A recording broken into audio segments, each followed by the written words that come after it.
It's episode 3 of our deep dive into hazy DIPA brewing, and this week we're rubbing some Lupo Max, dry hopping our Cloudwater collab IPA, and then taking it to one of our favourite breweries for a taste test, which does not go to plan. Yeah, it does. I'm not tastes pretty whack. I'm not happy lying to the camera. That's so limey, so limey. Good morning, Big Geeks. It's a beautiful day in the Brewdio. Well, actually, it's not a particularly beautiful day, but it is a beautiful day because today I'm going to be playing around with some pretty exciting hops as we finally dry hop our New England double IPA. So I say finally, it actually was an incredibly quick ferment, as it always is with verdant yeast. We've hit, oh, that's gone up a degree, so we have hit 1022, which means that this beer is going to be around just shy of 8.5%, so slightly overshot everything. That high gravity is going to lend body, it's going to lend sweetness, it's going to lend depth. Hopefully zero booze to that ferment as well. It was a very clean fermentation, it was a very quick fermentation. I did it at 18 degrees, so it should be really nice and clean. And I can already tell you, I'll just get the sample that I took to get the gravity. I mean, that's murky as hell because I've just taken that off the bottom of the fermenter, but it already smells like a delicious IPA, and I haven't even dry hopped it yet. But then we get to the new additions. So like I was using Incognito to ensure that I got as good a crop of this beer as I possibly could. With this, I'm using Lupo Max. So if you don't know what Lupo Max is, this is the Bath Haas version of Yakima's Cryo. So it's made in a similar way. I don't know the exact way that it's made because I don't think anybody's ever really talked about it, either company. But essentially, the clue's in the name Cryo. So it's chilled right down until everything is solid, until it's completely frozen, and that makes it easier to basically separate like the lupulin, the glands, the little yellow beads that you see in whole cone hops. It's easy to separate that from the green leaf matter, which has less of those essential oils. Well, less of the essential oils that we want for this beer. There's some beautiful flavours to be found in those green things, but more for maybe Pilsners, American Pale, stuff that isn't all out juice. So all our juice is left behind in here. Now, because it's all of that kind of oiliness, there's less of that kind of green leaf matter, it means that these are much more oily pellets, and that with a beer where we're looking for balance, we'd be able to use less of them to get a similar impact. So with the West Coast IPA we did with Russian River, we actually used a little bit less of the, those were cryo hops from Yakima, because we needed to keep the malt and the hops in balance. This time, we don't really care about the malt. This is all about the yeast and all about the hops. So rather than using less, we're just going to use the same amount and get more out of it. So that's what you get, you know, this is just the yellowest, creamiest, oiliest, juiciest Citra hop you can basically get as a result of that process. So this is what is going to be going in 100 grams, well, 99 grams now, of Citra. And that's going to equate to about 19 grams per litre. But obviously, because it's pretty much pure hop oil rather than any green matter, that's going to have a much bigger impact than 19 grams per litre would. So although we're really pushing this beer, we're trying to make the biggest, boldest New England IPA that we possibly can. We don't actually need to go to those crazy, you know, about 30 grams per litre. We can get the same with 19, which is why we're using Lupo Max.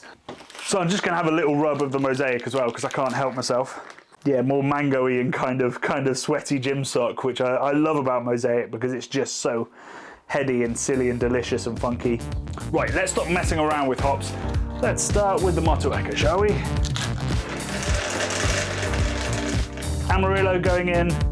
So in goes that. That's the smallest dry hop edition, the Amarillo. Right, 99 grams of Citra Lupo Max.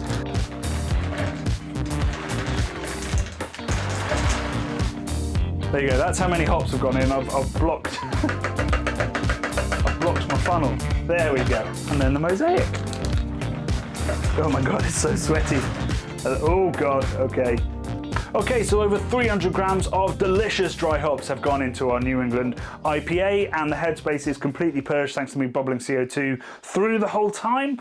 I'm now going to leave that for 48 hours at a much colder temperature, at about 4 degrees, and then crash it all out. Just a quick word, if you can't get a hold of Lupo Max and you're using T90s, then you need to use about 150 to 170 grams of the Mosaic and the Citra. If you're using Cryo, Yakima actually say that it's probably more like double the amount, so about 200 grams of hops to get the similar effect with T90s if you can't get hold of Cryo. So now we play the waiting game, and I'm going to sit at my desk and just breathe in the beautiful fumes.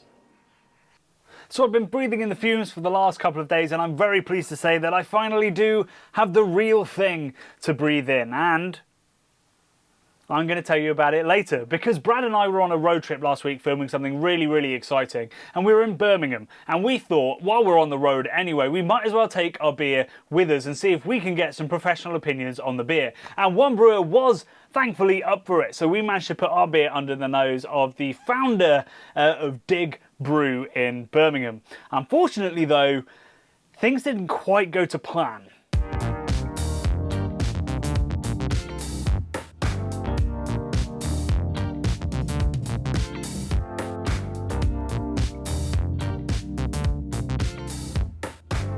I haven't seen you in a while since it was brewed, so... No, so you have no idea how this has gone. No idea. But we saw this as an opportunity to bring in Ollie, founder of Dig Brew, where we are here in Birmingham this week on our secret road trip.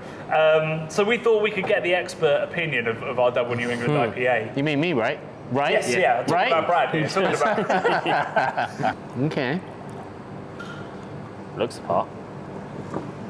Yeah. It's hazy. It's got something going on there. I've hit that brief, and it hasn't turned brown in a couple of days.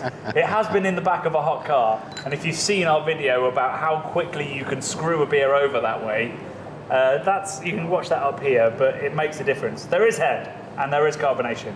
Right, tell me what you get on the aroma, guys. Cardboard. No, I'm joking, Johnny. Oh shit.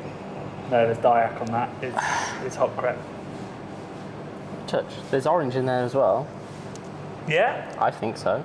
Sorry, pause one sec. I mean, that's re-fermented in the bottle. I think it would have hit 30 degrees in that car. Yeah. And we've got hop creep. No, let's cancel this. Yeah, it tastes pretty whack. I'm not happy lying to the camera. Like, I'm sure the keg will be fine, but we've got severe hop creep in there. Yeah.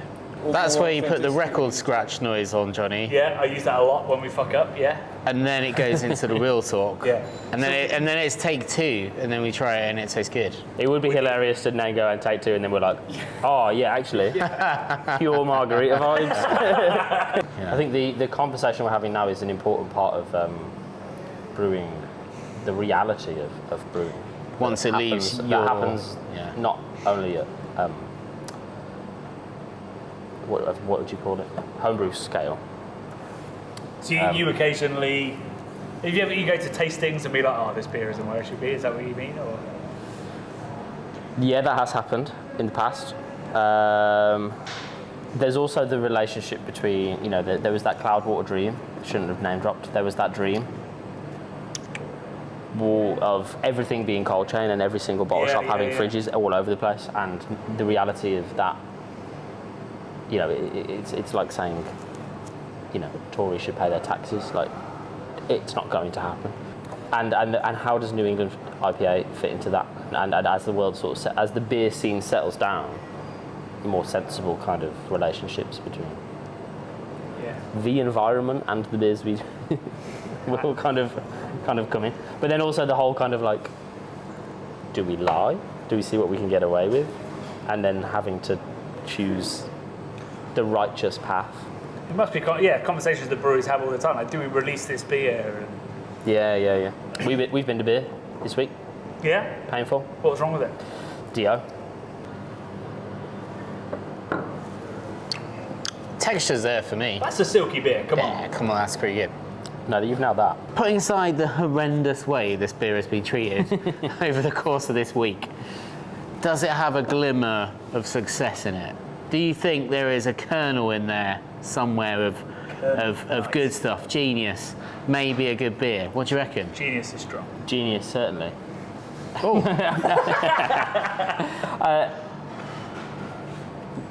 Dice style aside, which is in the minor realms from a few days of hotness, it's all there, and I think if I was drinking this in my usual double IPA circumstances, which is towards the end of a quite alcohol heavy session, It's not a sensible decision ever. You've had a couple before you yeah, just have yeah, the double. Yeah. would it squeak over the line? It would squeak so far beyond the line for me. Nice. Textures there, as we spoke about. There's an adult appropriate amount of bitterness, which is important when you're making an 8.5% beer. That is specifically for adults. Genuinely still super proud to hear you say that, you know, underneath the hop creep, the diacetyl, the potential slight oxidation, and the fact that the hop aromas have been cooked away, underneath that, pretty tasty beer. Hopefully the keg that has remained at 4 degrees this whole time is now tasting banging. The little bit of greenness I'm picking up is gone.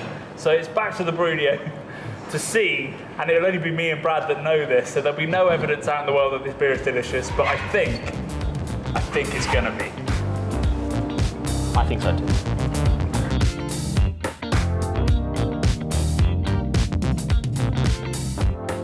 So as Ollie said in that video, these things happen to even professional brewers, which didn't really help my ego. That was pretty embarrassing, especially given that was like a couple of weeks after I'd literally released a video all about how to care for your beer better. But I'm glad that everything that was left in that horrible cooked beer was to his satisfaction, and so now we can dig in and see if the rest of it is. So yeah, I mean, there's loads of mango. That Citra Mosaic combination that brings out mango for me is right there. And I'm not getting much orange.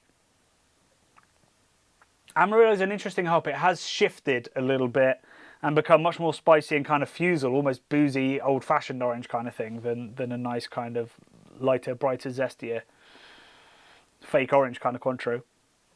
And yeah, there is definitely like pithy lime, like green fruit pastel, lime ice lollies. But I probably want a little bit more on the aroma.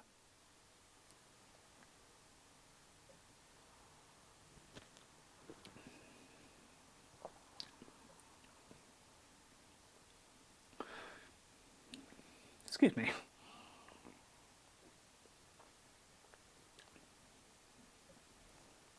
I mean, there's no line forming, but there should be. That,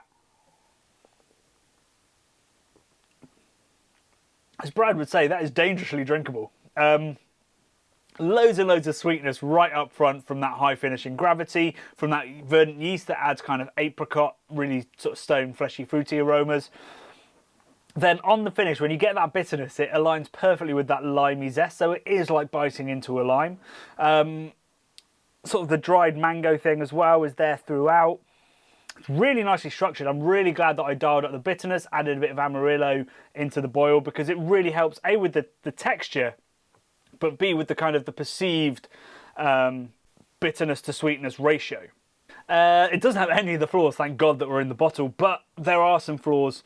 Well, there's one flaw to it, essentially, and that is hot burn, which I was worried I might get, I kind of expected to get, and I'd hope it would have rounded out. So this has been kegged for a week now, sat in the brew fridge, and I was hoping there would be no hot burn after that point, but there definitely is some kind of burn down the throat, a little bit at the back that ruins the drinkability just a touch and is kind of rescued by the high final gravity. So I've extracted, I think I've over-extracted a little bit during the dry hop, and potentially I'd leave it in tank for a little bit longer, or in keg for a little bit longer, maybe another week, just to be absolutely as smooth as it can possibly be. But other than that hot burn, I got the finishing gravity right, which was a big concern. I got the alcohol level right, the zero boost, so the fermentation went well.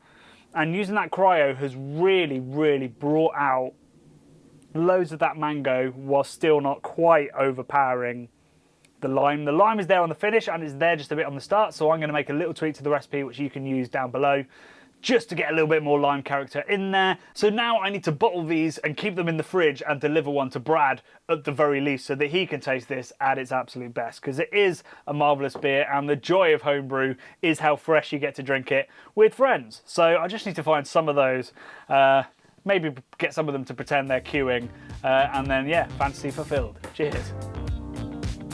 Hold up! We did have one beer geek demanding he got a bottle, and we did not let Kyle of Clawhammer down. It's great. Yeah? It's amazing. I'm glad you like it. Yeah. Oh, good. Full video coming in a few weeks.